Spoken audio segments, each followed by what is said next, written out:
নমস্কার বন্ধুরা, রাইজা আইসের তরফ থেকে আমি পৌলমী ঘোষ আপনাদের সকলকে জানাই স্বাগত। আজকে যে বিষয়টি নিয়ে আমরা আলোচনা করব সেটি হচ্ছে হিমালয়ে এক বিশেষ প্রজাতির হরিণ পাওয়া যায় যারা নিজেদের ঘর বাড়ি বসবাস বাসস্থান সবকিছু ছেড়ে পাহাড়ের আরো উঁচু চূড়ার দিকে এগিয়ে যাচ্ছে।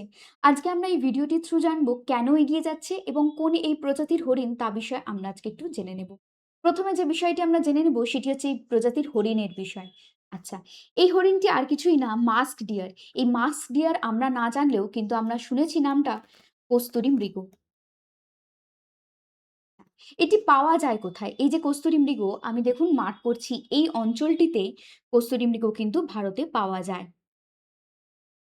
ভারত বাদেও এই যে কাশ্মীর, লাদাখ এগুলো ভারতে কিন্তু পাওয়া যায়। আচ্ছা, ভারত বাদেও যদি আমি বলি বাংলাদেশ, চীন, নেপাল এই পোরশনগুলোই কিন্তু কিছু, কিছু পরিমাণে এই মৃগটি পাওয়া যায়, এই হরিণটা পাওয়া যায়। এরপর আসি আমরা চারিত্রিক বা গঠনগত বৈশিষ্ট্য। এরা ছোট আকারের হয়, হালকা বাদামি বর্ণের, ছোট এবং হালকা বাদামি হয়।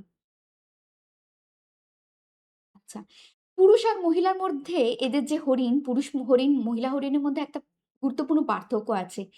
পুরুষ হরিণের মজার বিষয় কুকুরের মতো এরকম কানাইন টিথ থাকে দুটো, যেটা কিন্তু মহিলাদের থাকে না। আরেকটা অন্যান্য হরিণদের থেকে এই হরিণটা কিভাবে আলাদা জানেন? এই হরিণের না এই দেখুন গল ব্লাডার আছে। আমরা শুনেছি মানুষের গল ব্লাডার, কিন্তু এই হরিণটিরও গল ব্লাডার আছে। আচ্ছা, এদের না আরেকটা এই পোর্শনে মাস্ক গ্ল্যান্ড থাকে। এই যে মাস্ক গ্ল্যান্ড থাকে। এখান থেকে না এক ধরনের তরল বেরোয়। এই তরলটা পারফিউম ইন্ডাস্ট্রি বা মেডিসিন ইন্ডাস্ট্রিতে কিন্তু কাজে লাগে। এই পারফিউম বা মেডিসিন তৈরির জন্য না এই কস্তুরী মৃগর এই তরলটা ভীষণভাবে কাজে লাগানো হয়। এইজন্য না এদের করা হয় চোরা শিকার। টাকার লোভে বহু মানুষ না এদের চোরা শিকার করে। আর এই চোরা শিকারের জন্যই আজ এরা এক্সটিংক্ট হয়ে যাওয়ার পথে। মানে এই দেখুন না, মানে খুব একটা দূরের বলবো না। এই আমরা যেরকম চড়ুই পাখি, শালিক পাখি নিজেদের ছোটবেলায় বা আমাদের বাবা-মাদের থেকে শোনা যে প্রচুর পাওয়া যেত, প্রচুর পাওয়া যেত। আজকাল কিন্তু অতটা দেখতে পাওয়া যায় না। বা আমরা গল্পে শুনেছি, গল্প বইতে পড়েছি বা আগে কারোর মুখে শুনেছি ডোডো পাখি। এই ডোডো পাখি কিন্তু এখন আর দেখতে পাওয়া যায় না। সেম ভাবে কস্তুরী মৃগ আমরা নিশ্চয়ই চাইবো না আমাদের পরবর্তী প্রজন্ম গল্পে পড়ুক বা ওই একটা জুতে দেখলাম এরম দেখতে পাক বা গল্পের বইয়ের থ্রু বা আমাদের মুখে, মুখে জানতে পারুক। আমরা তাই চেষ্টা করছি ইভেন করব থেকেও যে এদের কিভাবে প্রিজার্ভ করা যায়। তাই এদের IUCN এর তরফ থেকে এন্ডেঞ্জার্ড, WPA এর তরফ থেকে শিডিউল 1 এ রাখা হয়েছে। মানে কি? এগুলোর বেসিক মানে হচ্ছে হাই লেভেল অফ প্রোটেকশন দেওয়া হচ্ছে। যে এরা যেন প্রিজার্ভড হয়, এদের যেন নেচারে দেখতে পাওয়া যায়, এদের যেন এক্সটিংক্ট হয়ে যেতে না হয় এই স্পিসিস গুলোকে। আচ্ছা, এবার মূল বিষয়ে আসি যে হিমালয় থেকে চলে যাচ্ছে কেন আরো উঁচুর দিকে, হিমালয়ের আরো উঁচু চূড়ার দিকে? যাচ্ছে জলবায়ুর পরিবর্তনের জন্য। এই যে ক্লাইমেট চেঞ্জ।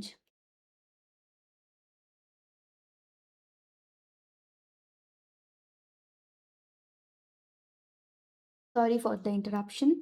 জলবায়ুর পরিবর্তনের জন্য ওরা কিন্তু এগিয়ে যাচ্ছে। আচ্ছা, এরপর আমরা জানি এই জলবায়ুর পরিবর্তনটা ঠিক কতটা হচ্ছে।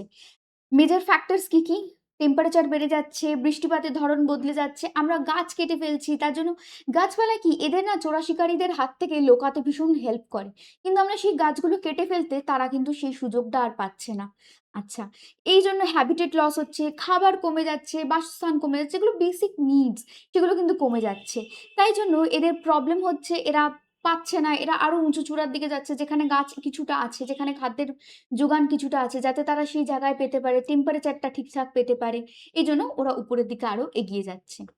আচ্ছা, এইভাবে না এই টপিকটা ভীষণভাবে ইউপিএসসির জন্যও কিন্তু ইম্পোর্টেন্ট। ইউপিএসসিতে ৩ বছর ২০১৫, ২০১৬, ২০১৭ ডাইরেক্ট বা ইনডাইরেক্ট ভাবে এই টপিকের উপর কোয়েশ্চেন করেছে, এই স্পিসিস এর উপর। আচ্ছা, আমরা ২০২৫ এর এন্ড থেকে ২০২৬ এর নিউজ পেপারেও কিন্তু এই টপিকটাকে বারবার ঘোরাফেরা করতে দেখছি। তো আবার রেলেভেন্ট টপিক এইভাবে ৫ মিনিট ৬ মিনিটের গল্পের থ্রু এই ভিডিওটি দেখে যদি আপনাদের উপকার হয়, যদি আপনারা মনে করেন যে হ্যাঁ, ইউপিএসসি ২ টো মার্কস তো আমার হয়ে গেল বা ইউপিএসসি পড়াটাও ইজি হতে পারে, তো আপনারা নিশ্চয়ই আমাদের কমেন্ট বক্সে কমেন্ট করবেন। কোনো প্রশ্ন থাকলেও জানাবেন। এই দেখুন ২০১৬ র কোয়েশ্চেন, বা এই দেখুন 2017 কোয়েশ্চেন। যদি মনে হয় নিশ্চয়ই কমেন্ট করবেন এবং আরও আপনাদের যদি এই এনভায়রনমেন্ট রিলেটেড ছোটখাটো ভিডিও পছন্দ হয়, চাই টপিক সহ আপনারা আমাদের জানাতে পারেন। আমরা রাইজ আইএস এর তরফ থেকে নিশ্চয়ই চেষ্টা করব আপনাদের যথাসাধ্য হেল্প করার। Thank you. আজকে এই অবধি।